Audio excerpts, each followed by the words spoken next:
Hola, yo soy la doctora Claudia Torrejón, soy nutrióloga infantil y hoy día vamos a hablar sobre las patologías digestivas en pediatría.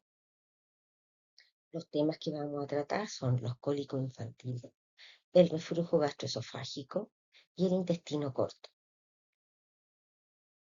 Los trastornos funcionales pediátricos se ubican dentro de los criterios Roma 4. Comprenden un conjunto de síntomas gastrointestinales, ya sea crónico o recurrente, no explicado por anomalías estructurales o bioquímicas. En los menores de 5 años comprende una serie de eventos como son la regurgitación del lactante, el síndrome de rumiación, el síndrome de vómitos cíclicos, el cólico de lactante del que vamos a hablar ahora, la diarrea funcional, la disquinesia del lactante y el estreñimiento funcional. ¿Qué son los cólicos infantiles? Se considera que el llanto del bebé durante los primeros meses de la vida solo refleja cambios fisiológicos de maduración en el desarrollo neuroconductual. No es una patología. El cólico infantil suele ir acompañado de enrojecimiento de la cara, ceño fruncido, tensión de abdomen, la botita se pone dura, cierre de los puños y encogimiento de las piernas. Las características principales son su naturaleza prolongada y que los difícil de calmar e inexplicable. Los mamás no saben por qué se produce. ¿Cuáles son las características del cólico infantil funcionales? Aparece a las 2 semanas de vida y finaliza a los 4 meses. Aparece frecuentemente después de alimentar al niño y al final de la tarde o en la noche. Afecta más o menos al 15 a 25% de todos los lactantes en las primeras 6 semanas. Luego va decayendo y, por ejemplo, un 11% a las 9 semanas y solo un 0,6% a las 12 semanas. Como ven ustedes, va disminuyendo en el tiempo. No hay diferencia entre hombres y mujeres. Es un proceso benigno de resolución espontánea, más o menos a los 3 o 4 meses de edad. No deja secuelas, por lo que su pronóstico es excelente. ¿Cuál es la definición? Una de las primeras que aparecieron sobre el cólico de la era que eran episodios paroxísticos de llanto o irritabilidad que duraban más de 3 horas al día por más de 3 días a la semana y que se han presentado por lo menos durante 3 semanas sin una causa orgánica.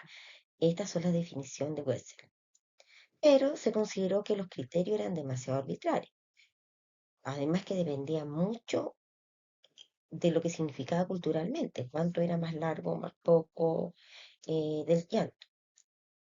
Eran pocos prácticos de usar, porque las mamás obviamente olvidan la sincronicidad o cómo va a ocurrir el llanto. Requiere de un tiempo largo de observación, 3 semanas. Por estas razones, ahora hay varias versiones modificadas de estos criterios.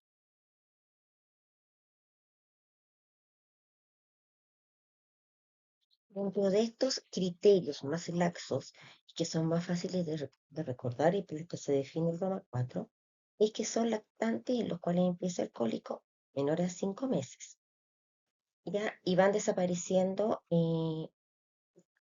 digamos, con el paso del tiempo.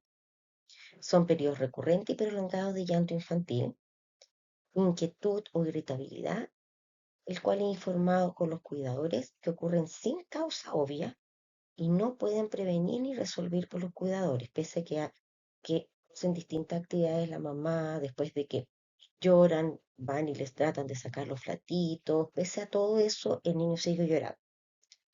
No hay evidencia en los controles médicos de retraso del crecimiento del bebé, ni fiebre, ni alguna otra enfermedad. El lactante llora o se queja durante más de 3 horas y durante más de 7 días.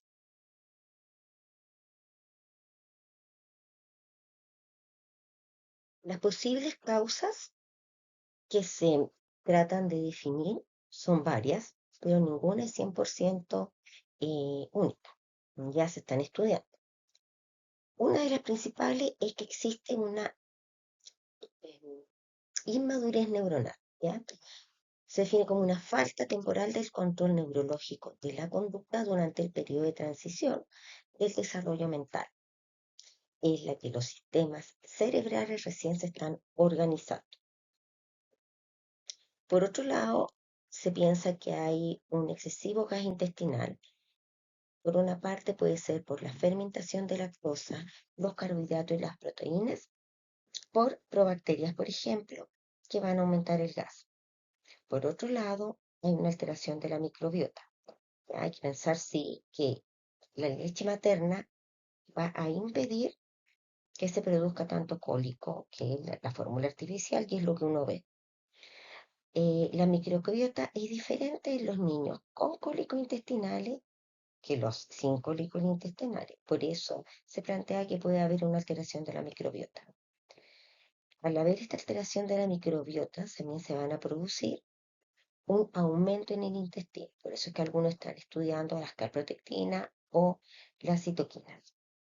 Y como habíamos hablado, al haber una inmadurez del sistema nervioso, también cuesta coordinar el hecho de alimentarse y el aparato digestivo, el transporte durante, digamos, en el intestino de todos estos alimentos. ¿Cómo vamos a evaluar estos pacientes? Primero tenemos que hacer una historia exhaustiva. Incluir, por ejemplo, cuáles son los patrones del sueño del niño, cómo se está alimentando, ya sea con lactancia materna o con fórmulas, cuál es el hábito intestinal, ya si el niño tiene deposiciones y lo principal es las características de la deposición. La característica de la deposición del lactante es que sea blandita. Ya si la deposición es dura, eso es patológico. Si existió, digamos, problemas prenatales o perinatales en la madre, ser antecedentes de problemas psicológicos o psicosociales. Acuérdense ustedes que el hecho que una mamá esté nerviosa o triste pasa estos sentimientos al niño y el niño sabe que algo está pasando. Hay que ver cómo es la interacción entre los padres, si ellos son tranquilos, que no haya discusiones en la casa y cómo tratan al niño. Hay que ver también las características del llanto, la duración y si es un llanto, como les decía yo, de larga duración, que se calma fácilmente, o este tipo de llanto, que dura más tiempo. Hay que observar las técnicas de alimentación. Uno le dice a la mamá o a la matrona si es factible que ella pueda ver o educar sobre la técnica especial para la lactancia materna. Hay que ver si existen otros factores que estén también. Ya vimos la ansiedad o depresión de la madre o el estrés familiar con esta nuevo integrante de la familia. Ahora, existen ciertas banderas rojas que nos van a indicar que esto no es un cólico del lactante, que ya como hablamos, no es una patología. Por ejemplo, que sea un llanto extremo o agudo en que no se calme con nada, en que el niño no deja de llorar, pareciera que algo le doliera. Ya, si hay una falta del ritmo del sueño, o sea, del cólico. Por ejemplo, nosotros dijimos que era después de alimentación o al final del día. Si este llanto ocurre, digamos, a distintas horas y por distintas circunstancias, entonces también hay que pensar que algo puede estar pasando. Los síntomas persisten más allá de los 5 meses de vida. Acuérdense que dijimos que aparecía ya y desaparecía antes de los 6 meses. Hay una historia familiar de atopia que nos va a indicar, por ejemplo, que hay alguna alteración, ya sea inmunológica o alérgica, al alimentarse. Que tenga, por ejemplo, un examen físico anormal, o sea, hay algo más, que tenga fiebre, ya que existe alguna patología secundaria. Obviamente, si la madre ingiere drogas, que eso también van a ver ustedes que altera el tránsito. Si hay fiebre o enfermedad, en ese caso no podemos considerarlo un cólico lactante. Si hay una ansiedad severa en los padres, hay que ver qué está ocurriendo en esa casa. Si hay depresión en los padres, si hay presencia de regurgitaciones, ya, o sea, si hay reflujo, si hay vómitos, diarrea o pérdida de peso. Y, como ya dijimos, si se compromete obviamente el peso o el desarrollo del niño. El tratamiento, lo principal es reducir la preocupación de los padres en relación al llanto y decirle que esto no es una patología que ocurre, que es parte del desarrollo del niño normal. Y prevenir las consecuencias negativas para el padre, para los padres y el lactante. ¿Qué significa esto? Al tranquilizar, eh, al quitarle esa culpabilidad a los papás de saber que algo creen es que están haciendo, explicarle que esto es normal, que se va a ir pasando antes de los 5 a 6 meses, y hay que todos los pacientes lo tienen, que no es tan infrecuente. Las investigaciones muestran que casi ninguna de las numerosas intervenciones terapéuticas que se han hecho es claramente beneficiosa. Las dietas hipoalergénicas para los lactantes, por ejemplo, las fórmulas de soya, las fórmulas sin lactosa, las fórmulas que tienen hidrolizada o parcialmente hidrolizada proteína, las infusiones de hierba, ninguna ha probado ser buena en el tratamiento. Los probióticos para regular la flora intestinal podrían tener algún efecto, pero aún están en investigación. Los antiespasmódicos no son recomendables. ¿Por qué?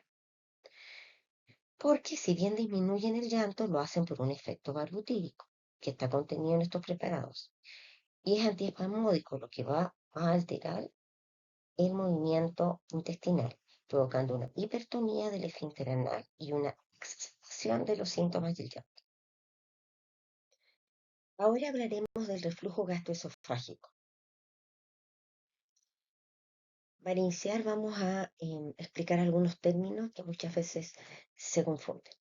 Primero tenemos el reflujo gastroesofágico, que es el paso del contenido gástrico hacia el esófago. La regurgitación, que es el paso del contenido gástrico regurgitado a la orofarinx. Esto ocurre en el 67% de los niños sanos entre los 4 y los 6 meses. Los vómitos, que es la expulsión de contenido gástrico refluido de la boca hacia el exterior. Y la enfermedad por reflujo gastroesofágico o reflujo gastroesofágico patológico. Esto es cuando el contenido refluido al esófago o a la orofarinx produce síntomas y o complicaciones molestas como el esofagitis, la estenosis del esófago y la alteración en el crecimiento pontoestatural. El mecanismo principal del reflujo es la relajación transitoria del esfínter esofágico. Sus causas son generalmente la distensión gástrica y la estimulación mecánica de la faringe. ¿Qué vamos a considerar nosotros al hacer la historia a los padres? Primero, la edad de aparición de los síntomas. Ya la historia dietética, por ejemplo, la duración del periodo de alimentación, si es muy rápido, ya si se demora mucho y el niño traga mucho aire, el volumen de cada alimentación. Ya muchas veces la madre le da, intenta alimentarlo por más tiempo, o si está con fórmula de inicio, lo que hacen ellos es darle mayor cantidad de la dada por el médico. El tipo de fórmula, si es lactancia materna o si es fórmula y qué tipo, si es una fórmula adecuada o no. El método de la mezcla de la fórmula, o sea, ver bien que esté en una concentración adecuada. Los aditivos en los alimentos, el intervalo de tiempo entre comidas, se le da muy seguido, muy distanciado. ¿Cuál es el patrón de las regurgitaciones, la salivación o si existe el vómito? Si es nocturno o si es inmediatamente después de la comida, que es lo que uno ve generalmente en los niños de 4 a 6 meses, ya mucho después de las comidas, si es digerido o es contenido no digerido. Eso nos va a orientar más o menos en qué nivel estaba la regurgitación antes de hacerla. Los antecedentes médicos familiares, como posibles desencadenantes ambientales, como cuáles son, por ejemplo, los antecedentes psicosociales, como esta familia, el consumo de tabaco, ya que eso favorece el reflujo, y la exposición pasiva a este humo. Ver cuál es la trayectoria de crecimiento del paciente. Si en este tiempo hay alguna alteración en su crecimiento o caídas de la curva. ¿Y qué intervenciones farmacológicas y dietéticas han realizado? Muchas veces las mamás le dan algunos medicamentos que nosotros vamos a ver más adelante que en realidad no tienen efecto. El reflujo gastroesofágico fisiológico, o sea, el que no es patológico, tiene una reducción gradual en la frecuencia y el volumen de la regurgitación a través del tiempo. Casi desaparece a los 6 meses y francamente es muy raro después del año. Este reflujo generalmente comienza después de una semana de vida o después de la edad de 6 meses.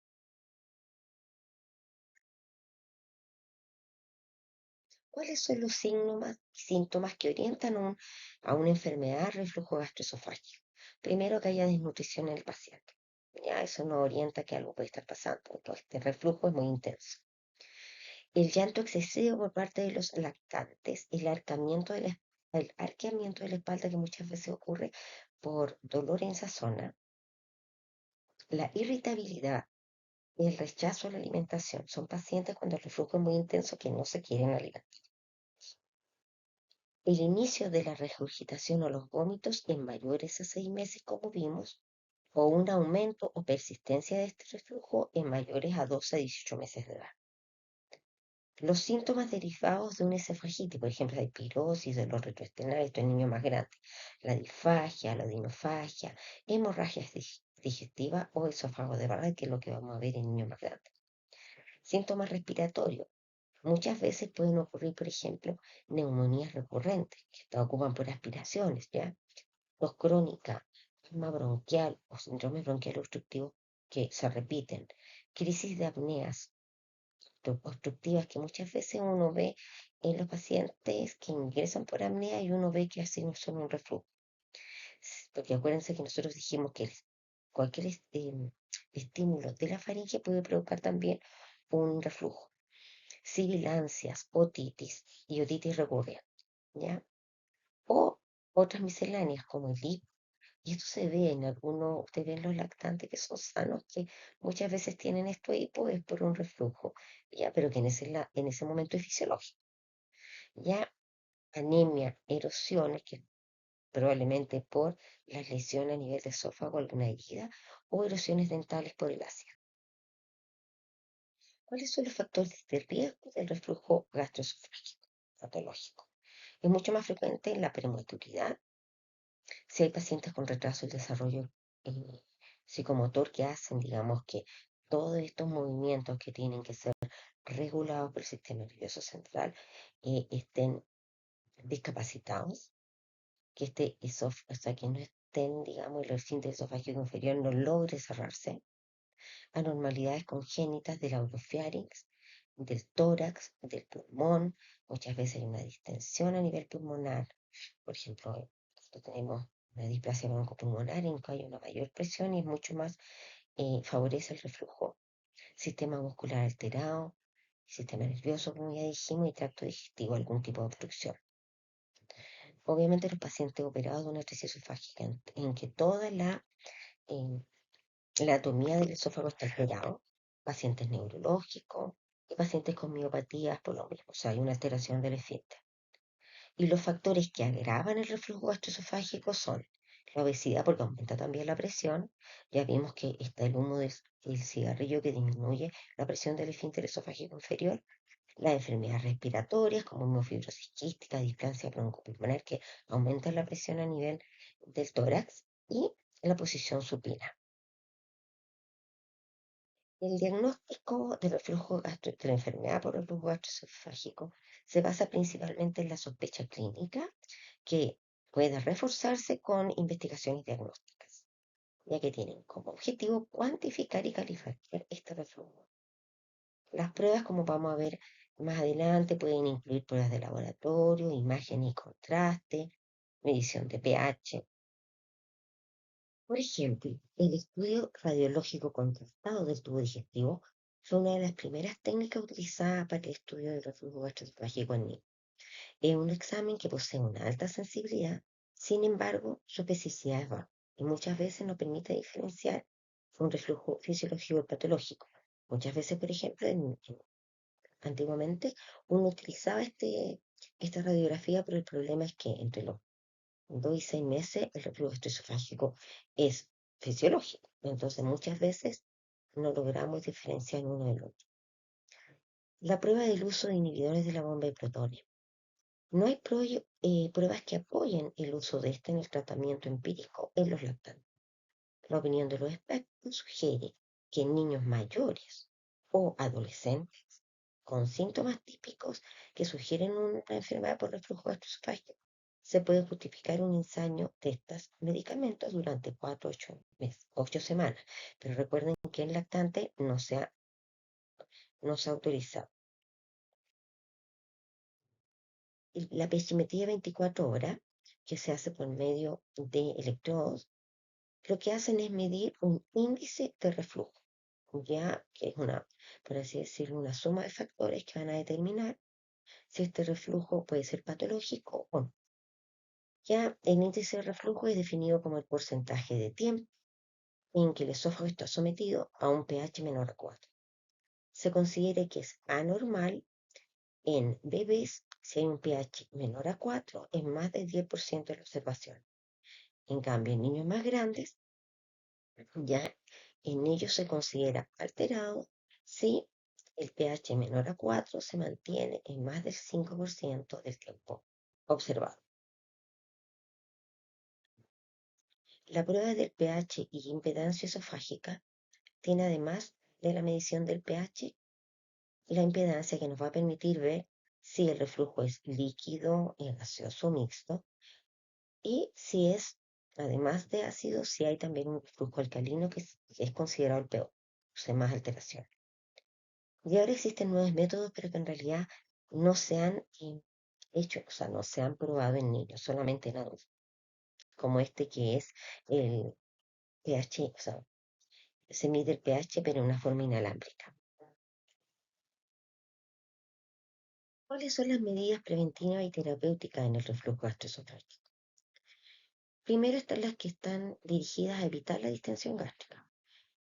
¿Cuáles? Primero, evaluar la técnica de amamantamiento para ver cuál es la correcta. Muchas veces las madres no saben amamantar y el niño traga mucho aire y esto aumenta la presión. Fraccionar la alimentación. Vamos a tratar que la alimentación sea menos cantidad, más veces al día, de tal manera de evitar también la distensión. Evitar líquidos y especialmente gaseosas en los niños más grandes. Evitar grasas porque estas retardan el vaciamiento gástrico, esto también en niños más grandes. Y mantener un peso sano, ya que la obesidad aumenta la presión y también tenemos mayor riesgo de reflujo. El espesamiento de los alimentos que antes se hacía, en realidad no está recomendada porque no está claro si su uso puede provocar algún efecto secundario en los lactantes. Los otros mecanismos son dirigidos a evitar la estimulación hormonal mecánica, como son la acción de grasa en el duodeno, como ya les dije. Todo esto viene en niños más grandes, los cuales uno trata, por ejemplo, de no comer, por ejemplo, papas fritas junto con la comida y además comer alimentos, postres con mucha grasa, que eso va a favorecer también el reflujo, y algunos alimentos y infusiones, como son la menta, el café, el chocolate y los dulces, que también tienden a aumentar el reflujo. Las otras están dirigidas a descartar otras patologías que tienen síntomas familiares. Por ejemplo, la alergia a la proteína de la leche de vaca puede presentarse como un reflujo gastroesofágico. Por lo tanto, muchas veces se ocupan fórmulas hidrolizadas, fórmulas en base a aminoácidos para tratar el reflujo.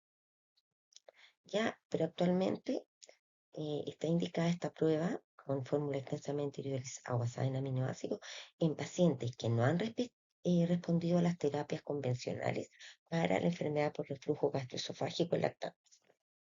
O sea, no es que se den a todos los niños, sino en los que hay una alta sospecha de que pueda ser una alergia a la proteína de leche vaca. Lo otro es la posición. En realidad no se recomienda utilizar la terapia posicional que antes ocupábamos, que era elevación de la cabeza, posicionamiento lateral o prono, para tratar estos síntomas. Ahora, de las de las medidas que vimos con anterioridad, estas se deben probar más o menos unas 2 semanas para evaluar si hubo mejoría o no de los síntomas antes de considerarlas, digamos, al más largo plazo. Las terapias actuales con evidencia de ser beneficiosas en el tratamiento del reflujo gastroesofágico patológico están dadas por el grupo de tratamiento de la EBSCAM. Ya, ellos determinan que el tratamiento sería con inhibidores de la bomba de protones, tanto en niños como en bebés, y algunos de ellos son, por ejemplo, el lansoprazol, el esomeprazol y el omeprazol. Ahora, si no se tiene posibilidad de tener los inhibidores de la bomba de protones, se ocupan los bloqueadores de los receptores de histamina, como es la ranitidina y la cimetidina. Ahora, ¿en quiénes vamos a ocupar la cirugía contra el reflujo Nissen? En aquellos pacientes que tienen una enfermedad que no mejora con el tratamiento médico o que tienen síntomas muy severos que ponen en serio riesgo la salud niña, como son microaspiraciones, por ejemplo. Nuestro siguiente tema es el intestino corto. Primero vamos a hablar de la insuficiencia intestinal, donde se engloba, o donde una de las causas es el intestino corto. La insuficiencia intestinal que muchas veces van a ustedes a escuchar es la reducción de la masa o función intestinal por debajo de la cantidad mínima necesaria para una digestión, absorción y crecimiento adecuado en los niños. Conduce a la incapacidad de mantener el estado nutricional, el estado de líquidos y electrolitos mientras se consume una dieta oral regular necesitando suplementos. Clínicamente, los niños requieren nutrición parenteral durante un periodo prolongado de tiempo, mientras se intenta aumentar la alimentación enteral y oral. Y, como vamos a ver, la causa más común es el síndrome de intestino corto. Ahora, existen otras causas como son las alteraciones neurológicas del tubo digestivo, en los cuales se produce la excursiones intestinales, en los cuales no hay función intestinal, entre comillas, funciona como un intestino corto, pero que no es quirúrgico. ¿Qué es lo que es el intestino corto? El síndrome de intestino corto es una condición clínica que se caracteriza por la pérdida de la superficie intestinal digestiva y de la absorción debido, esto es muy importante, a una resección quirúrgica extensa, que reduce la longitud del intestino delgado, o sea, el intestino, disculpen, por debajo del valor crítico para el suministro adecuado de nutrientes y líquidos para mantener saludable. En general se define como tener un 25% o menos de la longitud del intestino delgado previsto para la edad gestacional del paciente, un periodo prolongado de necesidad de nutrición parenteral, sea mayor a 6 semanas, después que tenga una resección intestinal del paciente. Aunque la absorción intestinal después de la cirugía se relaciona con muchos factores, un remanente intestinal de menos de 40 centímetros de intestino delgado se asocia con la aparición de una insuficiencia intestinal. Ya como van a ver, no solo depende de la longitud del intestino. La importancia del intestino corto es que se asocia a una mortalidad y morbilidad significativa, una calidad de vida reducida en los niños y altos costos en la atención médica. Las manifestaciones clínicas, como vimos, solo se relaciona parcialmente con la longitud del intestino resecado y mayormente va a depender de la capacidad del tracto gastrointestinal residual, el cual puede compensar la parte perdida y adaptarse funcionalmente a la nueva condición anatómica. O sea, parte, por ejemplo, del colon puede tener un poco la parte proximal de funcionar entre comillas, eh, como un ilion, ya o el ilion, intercambiar un poco para tener mayor absorción de nutrientes. La definición de síndrome de intestino corto se basa principalmente en un deterioro funcional más que anatómico. O sea, si bien hay una cirugía, como ya vimos anteriormente, va a depender de cómo se adapta el resto del intestino y se relaciona con una presencia de malabsorción significativa, tanto de macro, micronutrientes, electrolitos y agua. Se ha informado que la prevalencia del síndrome de intestino corto es de 1,4 casos por millón en Europa, es decir, entre 0,4 en Polonia y 40 en Dinamarca, y 30 casos por millón en Estados Unidos. Un informe publicado por la Sociedad Británica de Nutrición Parenteral y Enteral sugirió un aumento de 100 veces más de pacientes con síndrome de intestino corto durante un periodo de 10 años entre 1992 y 2012, lo cual se explica probablemente con las mejores tasas de supervivencia en los prematuros y tratamientos más eficaces. Las causas más frecuentes de síndrome de intestino corto son las gastroquisis, la astresia intestinal, la enfermedad de Hipton del segmento largo, la enterocolitis necrotizante, las enfermedades inflamatorias intestinales en pacientes más grandes, los cuales se requieren cirugías grandes, un intestino medio y trombosis vascular. Estas son las más frecuentes. Aquí tenemos los tres principales figuras del intestino corto. El primer tipo ya es aquel en que hay una reducción completa del ilion y colon, no hay preservación de la válvula ileocecal, ya el final del tubo digestivo es el yeyuno. Esta es la forma más severa, se produce una deshidratación importante ya una vez resecado el intestino, con un alto riesgo de desbalance electrolítico y grandes pérdidas por yeyuno. El tipo 2, ya que es menos severo, hay una resección sí de la mayoría del ilion, pero sí se preserva el colon, pero no así la válvula ileocecal.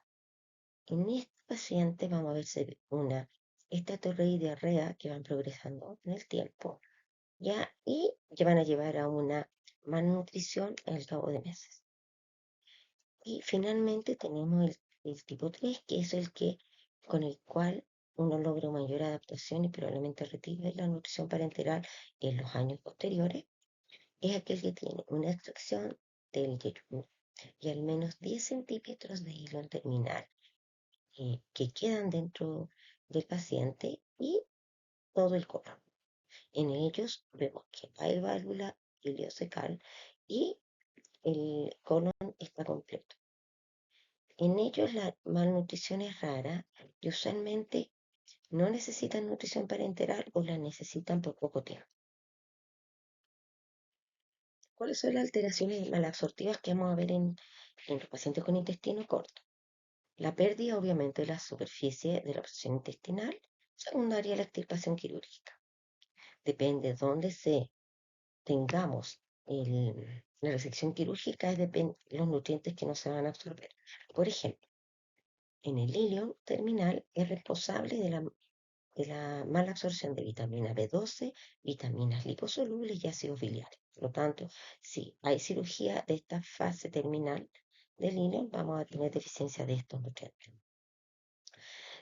También la pérdida del ilion distal y de la válvula ileocecal provoca la falta de señales de hormonas inhibidoras que resultan en una aceleración del tránsito intestinal, la hipersecreción gástrica y el síndrome de vaciamiento rápido, que ustedes van a ver principalmente en los pacientes operados con el tipo 1 y tipo 2. El tránsito rápido, por otra parte, causa una mezcla inadecuada de nutrientes y la reducción del contacto de la mucosa para lograr así la absorción. Tanto no se logran absorber porque todo pasa muy rápido. Hay un, se puede producir, digamos, un sobrecrecimiento bacteriano, principalmente si no tenemos válvula ileocecal, y esto va a llevar a una alteración de la motilidad, lo cual va a empeorar la absorción. También vimos en el tipo 1 mayormente, una disminución de la absorción de sodio y agua, lo que aumenta el riesgo de deshidratación e insuficiencia renal. La cirugía de colon evita la recuperación de calorías de los carbohidratos no absorbidos.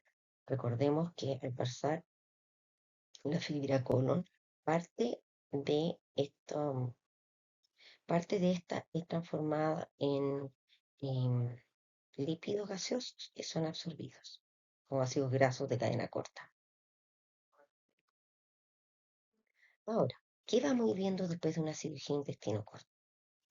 Vamos a ver que en algunos pacientes van a requerir siempre para nutrición parenteral, pero en los que son menos severos vamos a ver que en un principio pueden requerir solo alimentación parenteral o nutrición parenteral y enteral, y en la medida que se va adaptando con los años, que aproximadamente 1 o 2 años, vamos a ir viendo que cada vez vamos a disminuir la nutrición parenteral con aumento de la enteral y probablemente ya el paciente puede alimentarse por boca.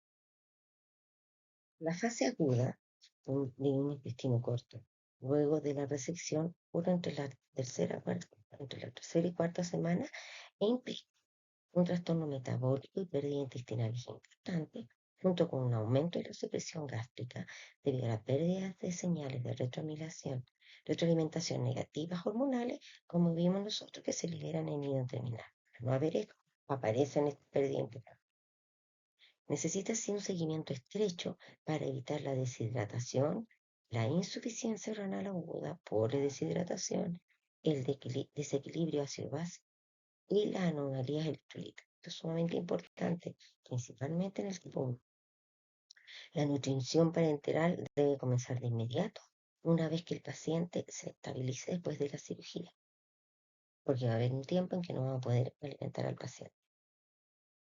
La fase de adaptación ocurre espontáneamente después de la resección en aproximadamente 1 a 2 años. Ahí uno tiene que darse tiempo de 1 a 2 años para ver cuánto se ha adaptado el intestino remanente para ver si logramos una alimentación que sea mixta, enteral o parenteral, o si el paciente va a requerir parenteral por más tiempo.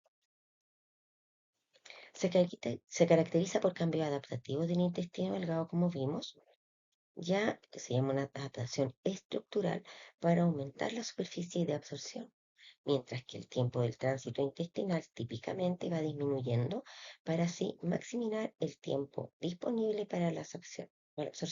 Y esto es la adaptación funcional. Estos procesos son promovidos por la presencia de nutrientes en las secreciones intestinales, lo cual va a ir estimulando este crecimiento hiperplasia, las secreciones pancreáticas, biliares y las hormonas liberadas por el hígado en el colon. Se debe considerar una estrategia de eliminación combinada con nutrición oral y enteral a la larga. Las fórmulas ocupadas generalmente en un principio de la alimentación cuando iniciamos enteralmente son fórmulas hidrolizadas o aminosídicas. Existen sí en los últimos papers algunos casos aislados en que al parecer podría ser mejor la fórmula aminosídica. Se anima a los pacientes a comer al menos 5 o más comidas pequeñas al día para así para permitir la mayor absorción. Se tratan de evitar los azúcares concentrados porque pueden contribuir a la diarrea. Algunas pueden necesitar suplementos adicionales de vitamina o recibir soluciones de rehidratación oral para mantener el equilibrio de líquidos del paciente. Para los pacientes con síndrome intestino corto, la tasa de dependencia y nutrición parenteral van a ver ustedes que va disminuyendo con el tiempo. Ya generalmente es un 74% al primer año de la cirugía, 64% al cabo de 2 años y 48% al cabo de 5 años. Esto va a depender, ya vimos, de la adaptación que se logre del intestino, de la longitud del intestino remanente y de la presentación del colon y de la válvula ileocecal. Las medidas terapéuticas que favorecen el proceso de adaptación son el inicio de la alimentación enteral lo más precozmente posible, porque así se evitan daños de la nutrición parenteral como son el daño hepático, y por otro lado va a ir estimulando la adaptación de este intestino, produciendo hormonas, por ejemplo, de crecimiento intestinal. Evitar el sobrecrecimiento bacteriano, que esto va a liberar citoquinas que van a mantener inflamado todo este intestino. Y que van a ver ustedes que se ocupan terapias antibióticas que van que tiene un cierto ritmo de una cada 2 semanas antibiótico. Hay distintos esquemas según el hospital. Y a la reconstrucción del tránsito lo antes posible, que permite entonces incorporar nuevamente el tracto, o sea, la parte intestinal que quedó optimizada, ya para así disminuir las pérdidas. Aquí les presento el protocolo de avance de la alimentación en niños con síndrome intestinal corto. Vemos que todos estos pacientes tienen que tener ciertas características. Primero tienen que tener hidrohidrogenados presentes, tienen que tener ostomías funcionantes y no tienen que tener contraindicación. El día 1 vamos a iniciar la leche materna fórmula a 10 ml por kilo por día en enteral continuo. Si estos puntos que voy a decir a continuación se cumplen, podríamos avanzar. Primero, si las deposiciones son menos a 40 ml por kilo día y una frecuencia menor a 10 al día y volúmenes por ostomía menor a 2 ml por kilo por hora y la diuresis mayor a 1 ml por kilo por hora, podemos ir avanzando y aumentando entre 10 a 20 ml por kilo la alimentación enteral hasta una meta de 150 a 200 ml por kilo en la lactante. Si no se cumple ni A ni B, o sea, si las deposiciones son entre 40 a 50 ml por kilo día o 10 a 12 veces al día, o la ostomía de entre 2 a 3 ml por kilo por día, vamos a mantener el volumen de aporte enteral hasta que se cumplan A y B y podamos avanzar. Si las deposiciones son mayor a 50 ml por kilo por día o mayor a 12 veces al día, o la ostomía da más de 3 ml por kilo por día y la diuresis es menor a 1 ml por kilo por día, vamos a disminuir o suspender el aporte enteral durante 8 horas y luego reiniciarla con 75% de volumen previo. Aquí les voy a dejar algunas bibliografías. Muchas gracias por su atención.